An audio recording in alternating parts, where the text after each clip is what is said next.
Thank you for joining us from wherever you are joining us from. This is The Morning Call, and we are live for you in English and in French. Now, the world is arguably more than ever concerned about the effects of climate change and global warming. But how much is Africa concerned? Today in Nairobi, Kenya's capital, environment experts, representatives of African civil society, partners and captains of industry take part in what is the inaugural African Environment Partnership Platform, a brainchild of the African Union's development agency, NEPAD. As experts have been saying for several years, the African continent, which contributes less than 4% of the world's greenhouse gas emissions, risks paying and is already paying for the addition of industrialized countries.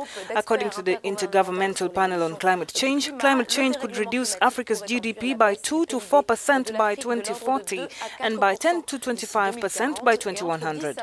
The most vulnerable sectors on the continent are agriculture and extractive industries. Of the 10 countries in the world considered most threatened by climate change, 7 are African: Central African Republic, Chad, Eritrea, Ethiopia, Nigeria, Sierra Leone and South Sudan. It's therefore crucial that Africa's voice be heard on global environmental issues. We're now being joined live by our journalist, my colleague Victor Monsieur Mbinda. Victor, it is good to have you live with us from that side. How is Nairobi this morning, Victor?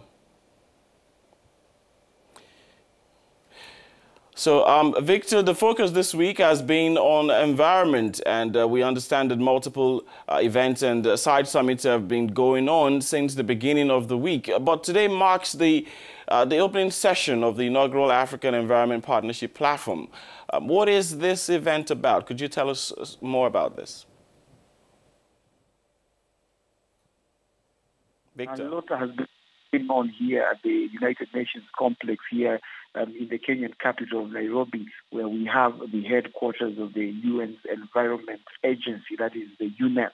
Now, yesterday saw the conclusion of the African Ministerial Conference on the Environment, which goes by the acronym AMSEC, which attracted environmental experts from 43 countries. Now, the meeting focused on the key issues ahead of Africa's participation at COP24, which is the 24th conference of the parties to the United Nations Framework Convention on Climate Change, which will be held in December in Poland.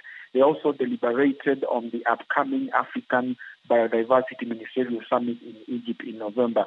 But today, African Union's Development Agency, NEPAD, is putting together the first Africa Environment Partnership Platform, which is aiming to drive Africa's environmental sustainability agenda and strengthen the continental architectures for sustainable environment management. I'll tell you what, Victor, indeed, this is interesting and long overdue, going by the climate change discussions that we've seen over the past decades. But Victor, what does NEPAD hope to achieve in particular at the end of this platform? Well, you'll recall that the Paris Agreement went into effect on the November 6th, that is in 2016.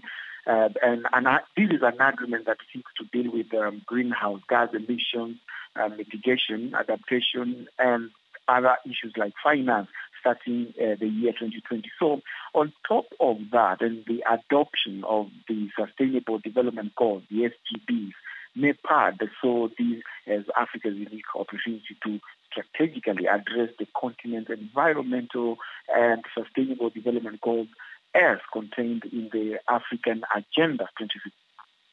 Other development priorities of this continent. Now, therefore, the goal of this platform is to promote sustainable environment management through enhanced partnership, coordination and harmonization of activities on environment and pooling of resources at various levels.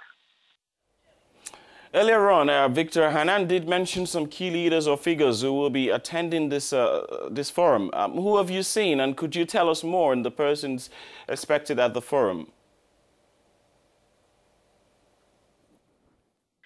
Well, we have some key figures that will grace the opening session of this inaugural platform. Top of the list is Tanzanian environmental scientist that is Dr. Joyce Msuya, who is the Deputy Executive Director of the United Nations Environmental Program, at the level of Assistant Secretary General.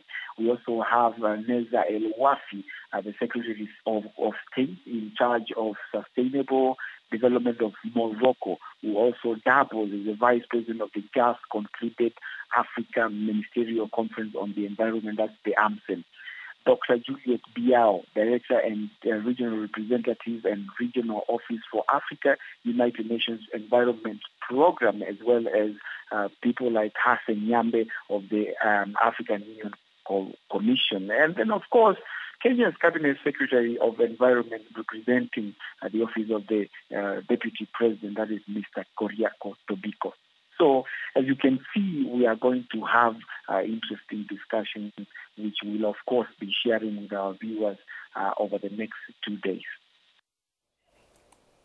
Absolutely, Victor, and we're happy to receive all the very latest developments from you on ground for us there. Okay, so we will have to let you go for now. I'll speak to you later, Victor. Thank you for joining us on the program this morning.